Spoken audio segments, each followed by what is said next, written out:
Yes, we are back, everybody, with another one. This time coming from RobWords. It's been a hot minute since we've checked out one of his videos. This is titled, "What does the $sign actually stand for?" Now, I did read the description a little bit. Looks like he's going to cover a little bit of the British pound, the euro, and I'm guessing that the $sign that we have in America came from Europe, maybe? I have no idea. Let's find out, though. Smash the like button, and let's dive in. What does the S in the $sign actually stand for? So, I've been doing some deep research, and I've got an answer for you. And it's not what you think. I'm also going to tell you why the dollar's called a dollar, what the British pound is a pound of, and what the euro was very nearly called. It's time to put your money where my mouth is. Another RobWords. All right, Rob. Oh, why did I do that? Have a look down there, right down there, because that is the first recorded use of the $sign in a handwritten letter sent by Oliver Pollock of New Orleans in 1778. This humble little document holds the key to what the S in the $sign stands for. It's sometimes said the symbol started as the U and S of United States written on top of one another. But that letter was written only 2 years after the signing of the Declaration of Independence and the United States coming into being. And it already clearly isn't that. No, there's another, better explanation. But to get to it, we first need to understand where the dollar came from in the first place. And its story begins not in North America, but in Europe. And with this coin, the Spanish real.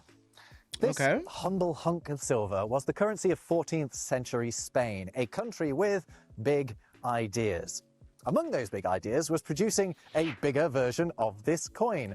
This one, to be exact, which was worth 8 times the value of the other one. This 8 reales coin, the Real de a Ocho in Spanish, was known in English as the piece of 8. Pieces of 8? Yes, that one. Another of Spain's big ideas was colonialism. And in the 15th and 16th centuries, the pieces of 8 found their way to the... What is that? It's from a movie. I've heard, I mean, obviously, a piece of 8. Was it Pirates of the Caribbean? I think it was, right? Oh, I don't know. I think I heard that term in Pirates of the Caribbean. Of course, me referencing a Hollywood movie. Teeming reserves of silver in Central and South America meant that they could also be made there too. At the local mints, these coins took on a new name as well, based on the fixed weights of the silver that they were made from.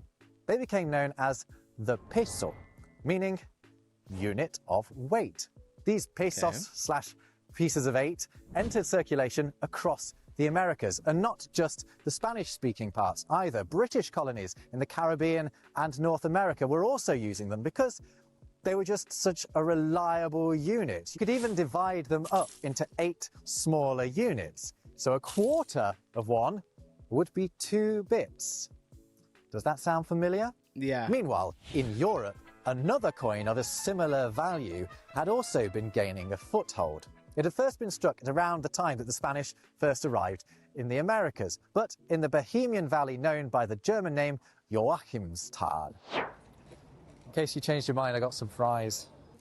In precisely the same way that a round slab of beef from Hamburg became known as a hamburger, this round slab of silver from Joachimsthal became known as a Joachimsthaler.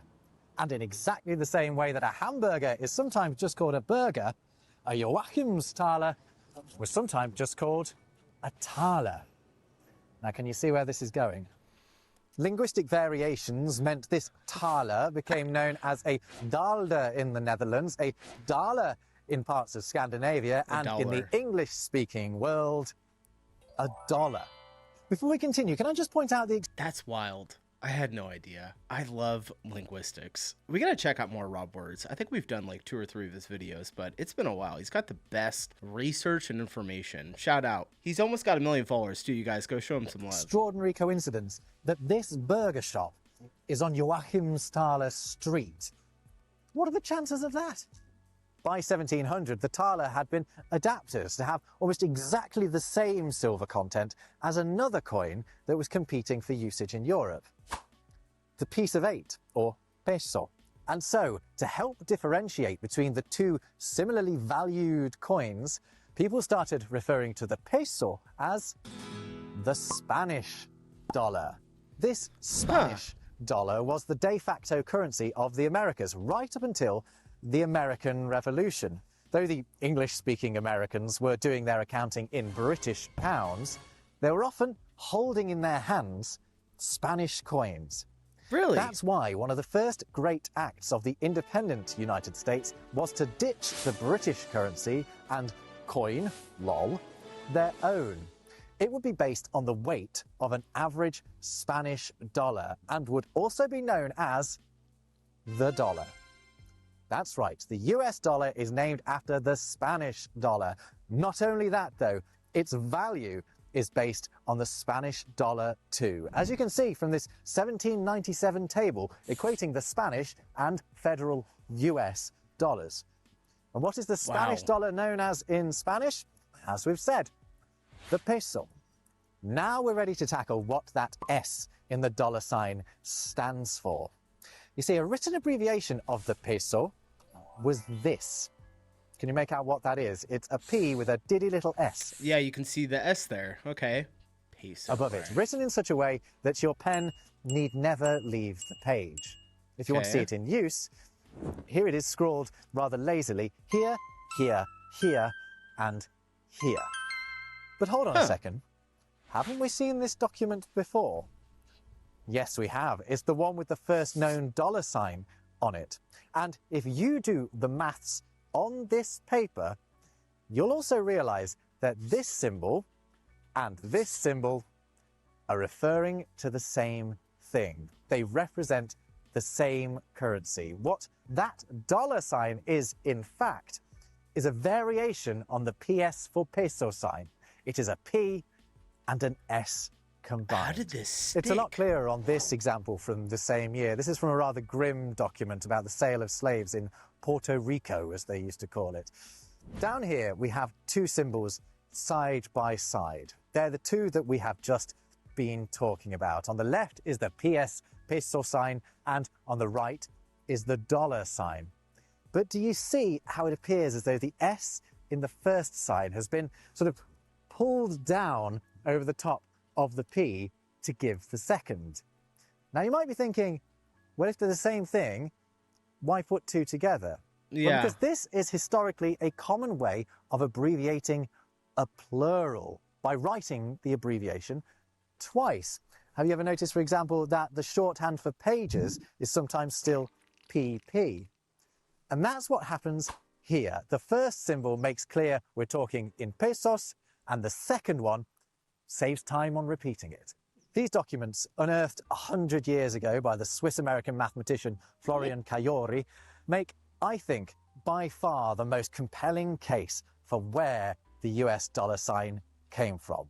I think it's a P and an S for peso. And what's more, I told you that that was the answer right at the start of this video.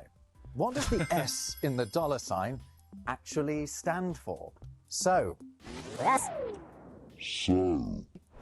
Now, I think that's case closed, but let's at least touch on some of the other theories and also answer the million-dollar question, one line or two.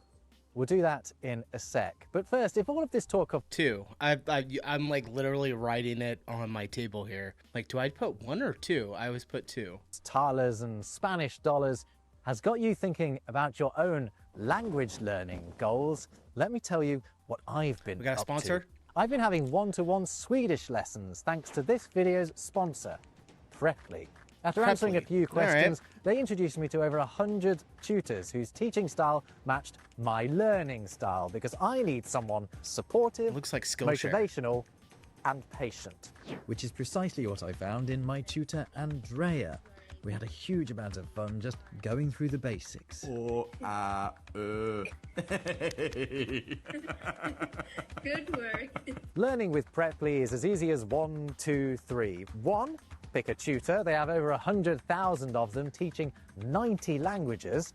2, learn consistently and make progress. And 3, be able to speak confidently.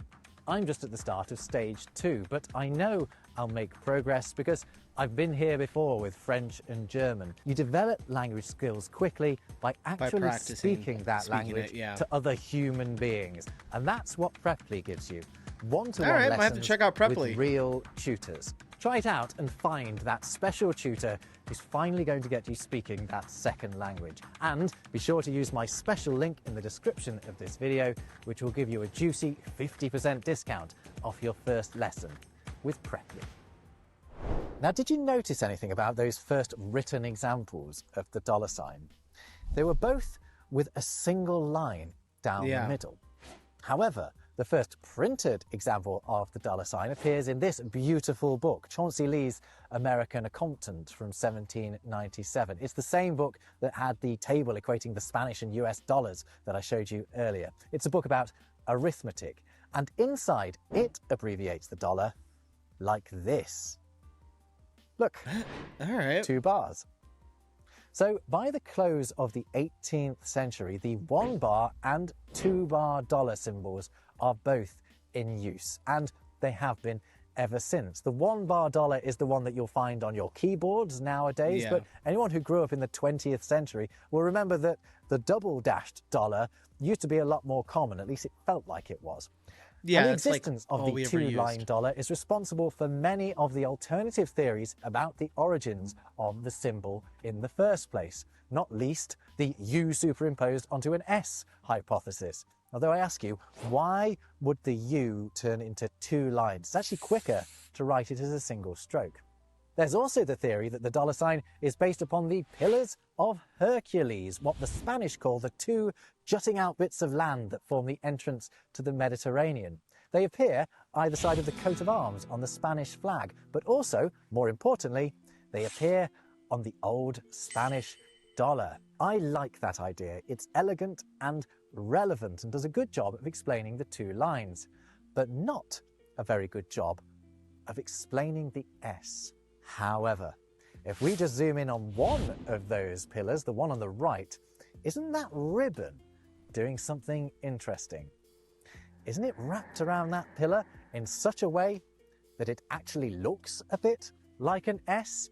Kind of. S with a massive line through it.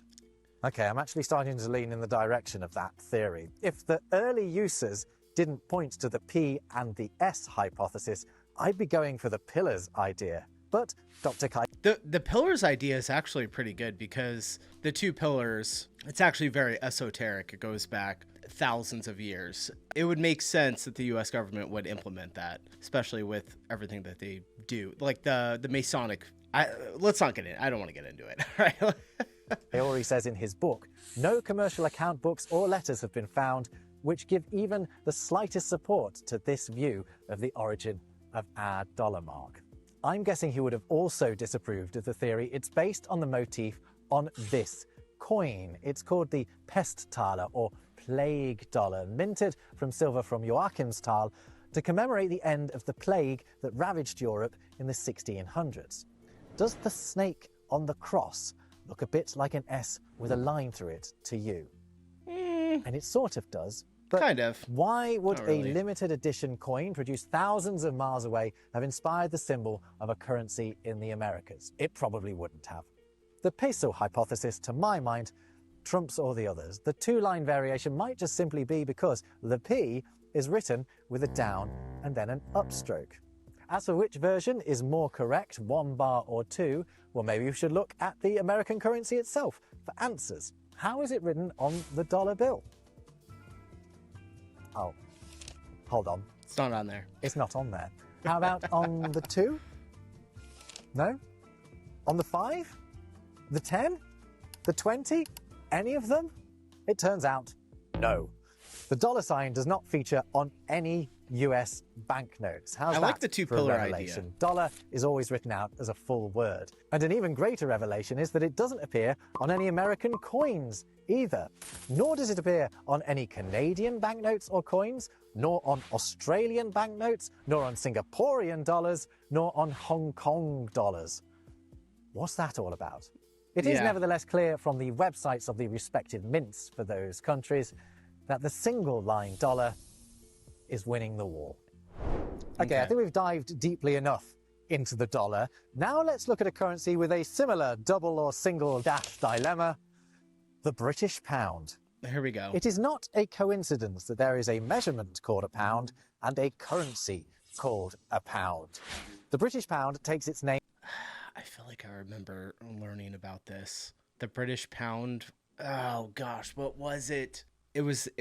Oh, I don't know. Let's keep going. It was like on the edge of my tongue. Yes, Libra is in the star sign with the scales, because Libra Pondo means pound weight.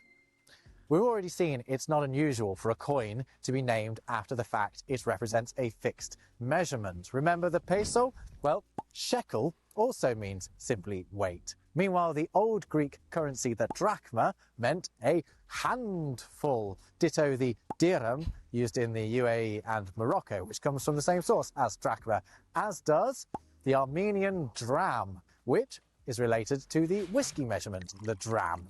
That also originally meant a handful. Anyway, I've digressed from the pound. It comes from Libra Pondo, hence the pound sign is Pondo. actually nothing more than a fancy L with a line or sometimes two running through it. Wow. Britain's Royal Mint actually says that the line or lines indicate an abbreviation. So basically, it differentiates the pound symbol from just any old letter L. And it goes back a long way too. This cheque from the Bank of England Museum was written in 1660. And look, there's the pound sign, bold as brass. Or should that be bold as silver? No, because it sounds terrible. But also yes, because that's what a pound was originally a pound weight of. Sterling silver. That's what it was. Now, sterling Okay. is actually the word you use if you want to differentiate the British currency from any other sort of pound. And that's been the case for the best part of a millennium. It's first used to describe a penny minted in Norman England in the 11th century in the Latin form sterilensis. That word is used specifically to refer to the coins minted in England at that time. But nobody really knows why. There are various fun theories about where the word sterling came from. Some say it's a reference to the birds that appeared on some of the coins, the starlings, if you will. Others claim it refers to stars that also appeared on some Norman coins. That's a good It's also been guess. suggested sterling comes from an old Germanic word meaning strong, a reference to the Norman penny's reliable weight. And still others have suggested it's short for Easterlings, a term used to describe the Eastern Hanseatic traders with whom the English dealt. Although if that were the case, it'd be really weird to drop the stressed first syllable. I mean, who does that? Nobody knows where sterling came from, and it's quite likely that we will never know. How? How do we not know? What the hell? On that chirpy note, let's move on, because I just mentioned the Hanseatic League, the Northern European trading bloc that has sometimes been described as the first European Union. Or at least it was in this one article. With a question mark. Shut up, I'm trying to do a segue. And what is perhaps one of the most significant developments of the modern European Union? The creation of the euro. The euro is considerably newer than the other currencies we've talked about so far. It was introduced on the 1st of January 1999, although that was just in electronic form. The notes and coins entered so circulation recent. in 2002, replacing a colourful mix of historical currencies like the French franc, the German mark, the Spanish peseta, and the Italian lira. Euro seems to me like an obvious name for Europe's single currency. Perhaps the only thing that unites all of the countries that adopted it is that they're in Europe. But the euro was nearly called something else. In fact, there were several contenders. Its working title was the ECU, an acronym for European Currency unit. That The just écu? happened to coincide with the name of an old French coin, the écu. Needless to say, the French government pushed pretty hard to keep that name. When presented with the name euro, French President Jacques Chirac said, "C'est maladroit." It's maladroit, or it's awkward. He thought it was too technocratic and should be more political. Others felt euro was just a bit sterile and wanted something with a bit more history. The Brits argued it should be called the crown or the shilling or the florin, all names that just happen to have applied to British coins in the past, but also common names among other currencies too. The names of all of the Scandinavian currencies, for example, mean crown. The crown. If they had gone for crown, though, the next question would have been, crown in which language? Would it have been called crown everywhere? Or, for example, la couronne in France? It just sounds a bit messy, doesn't it? The Germans had a typically pragmatic solution: to use euro, but also allow countries to have it as a prefix to the name of their existing currency. Germany would have the euro mark, Spain the euro peseta.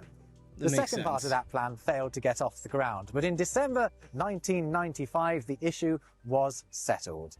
The new coin would be called the euro, no matter where it was being spent.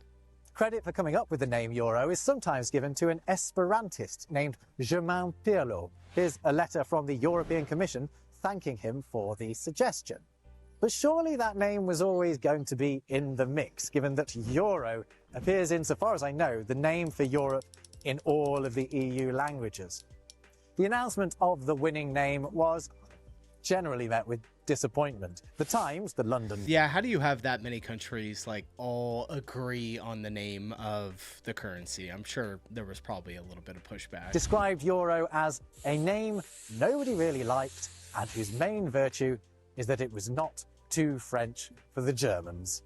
As for the euro symbol, well, I really like it. I think it's simple and elegant. It looks like a stylized E while also being the Greek letter epsilon, albeit with an extra line through it. I reckon that second line is there to stop the Greeks getting confused between the letter and the currency. But the European Central Bank, that's the euro's equivalent of the US Federal Reserve, says the two parallel lines symbolize the stability of the currency. Are you sure it's not just to make it look a bit more currency-y? I think it is.